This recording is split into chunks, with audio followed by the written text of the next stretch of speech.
রুদ্র সেনগুপ্ত কলকাতার ছেলে। শুদ্ধ সরকারি চাকরিতে নিযুক্ত হয়েছে। পোস্টিং হয়েছে এক নির্জন দ্বীপের একমাত্র পুরনো লাইট হাউসের নাম অলকা দ্বীপ। জায়গাটি লোকচক্ষুর আড়ালে, মূল ভূখণ্ড থেকে প্রায় 25 কিলোমিটার দূরে। প্রথম দিন যখন সে নৌকোয় করে দ্বীপে পৌঁছয়, চারপাশটা ধোঁয়াশার মতো লাগছিল। বাতাসে নোনা গন্ধ, সমুদ্রের গর্জন আর না এক ধরনের বিষণ্ণতা যেন জড়িয়েছিল চারপাশে। দ্বীপের সে ছাড়া আর একজন পুরনো কেয়ারটেকার ছিল, মাধব কাকা, প্রায় 70 বছর বয়স। আপনি একা থাকবেন রে বাবু, বলেছিল মাধব কাকা প্রথম দিন। এখানে রাত্রি নামলে কাহিনী হয় একটু আলাদা। রুদ্র হেসে উড়িয়ে দিয়েছিল কথাটা। ভূত প্রেত অলৌকিক এসবের ওপর তার কোনো বিশ্বাস ছিল না। প্রথম রাত, লাইট হাউসে বসে লাইট অন করলো রুদ্র। বিশাল লেন্সটা ঘুরছে ধীরে ধীরে, আলো ছড়াচ্ছে সাগরের বুকে। হঠাৎ একটা শব্দ, ধূপ। সে নিচের দিকে তাকিয়ে দেখে লোহার দরজাটা অল্প একটু খোলা। বাতাসেই বোধ হয় খুলে গেছে, নিজেকে বোঝায় সে।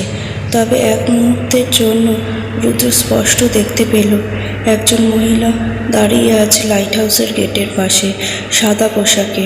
মুখটা অন্ধকারে স্পষ্ট নয়, কিন্তু চোখ দুটো যেন লালচে। ছুটে নিচে গেল সে, কিন্তু বাইরে কেউ নেই, শুধু বাতাসের শব্দ আর সমুদ্রের গর্জন। পরদিন মাধব কাকার সঙ্গে দুপুরবেলা চা খেতে খেতে রুদ্র জিজ্ঞেস করল, এই লাইট হাউসে কি কেউ আত্মহত্যা করেছিল? মাধব কাকায় মুখ গম্ভীর হয়ে গেল, বলল, বহু বছর আগে এক মহিলা এখানে কাজ করতেন। নাম ছিল শ্রেয়া। খুবই সাহসী মেয়ে ছিল। সে নাকি এক রাত্রে হঠাৎ নিখোঁজ হয়ে যায়। লাস্ট তাকে এই লাইট হাউসের ওপরে দেখা গিয়েছিল। তারপর তার লাশ মেলেনি। তবে লাইট হাউসের গ্যালারিতে রাতে এখনও কেউ কেউ একজন মহিলাকে ঘুরতে দেখে। কেউ কেউ বলে সে ফিরে আসতে চায়, কিন্তু পারে না। রুদ্র হেসে বলল, ভূতের গল্প? মাধব কাকা কিন্তু হাসল না। এরপর থেকে প্রতি রাতে কিছু না কিছু অদ্ভুত ঘটনা ঘটতে থাকে। কখনো দরজার খিল খুলে যায়, কখনো ঘুমের মধ্যে শ্রেয়া নামটা বারবার শুনতে পায়, আবার কখনো রাতে গ্যালারিতে পদচারণার শব্দ। রুদ্র ঠিক করল সে খুঁজে বের করবে এই রহস্য। লাইট হাউসের নিচের ঘরে পুরনো নথিপত্র খুঁজতে লাগলো সে। সেখানে একটা পুরনো ডায়েরি লেখা, শ্রেয়া দত্ত, 1998। ডায়েরির পাতাগুলো পড়ে সে আঁতকে ওঠে। সেখানে লেখা, আমি বুঝতে পারছি কেউ আমার পেছনে লেগে আছে। একজন সহকর্মী বারবার আমার প্রতি অস্বাভাবিক আচরণ করছে। সে কিছু গোপন রাখে। আমি প্রমাণ পেলে প্রকাশ করব। শেষ পাতায় লেখা, আজ আমি রাতে ছাদে যাব। যদি কিছু হয় এই ডায়েরি হিসেবে প্রমাণ রইল। তারিখ 15 জুন 1998।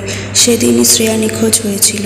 রুদ্র বুঝতে পারে এটা নিছক আত্মহত্যার কাহিনী নয়। শ্রেয়াকে হয়তো কেউ খুন করেছিল।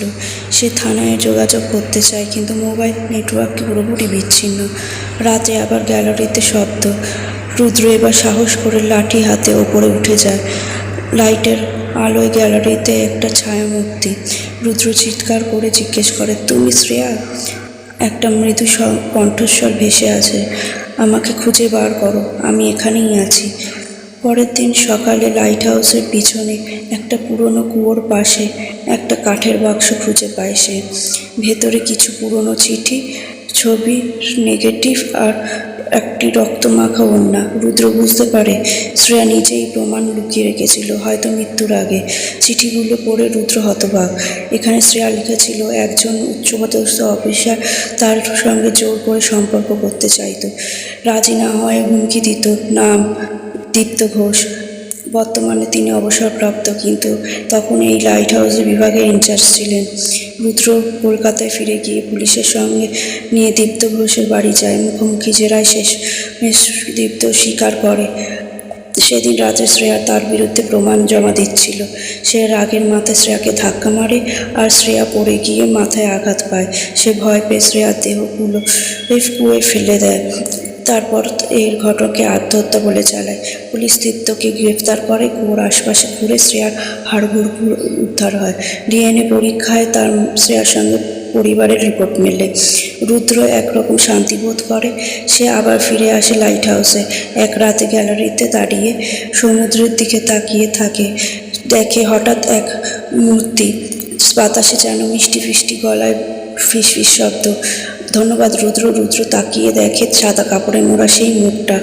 একবারও দেখা দিল, তারপর লাল চোখের সঙ্গে শান্ত হয়ে হালকা হাসি দিয়ে তারপর ধীরে ধীরে মিলিয়ে গেল বাতাসে। লাইট হাউসে আবার ঝিকঝিক করে ঘুরছে, আলো ছড়াচ্ছে সমুদ্রের বুকে। এবার আর শুধু আলো নয়, ন্যায় বিচারের আলো।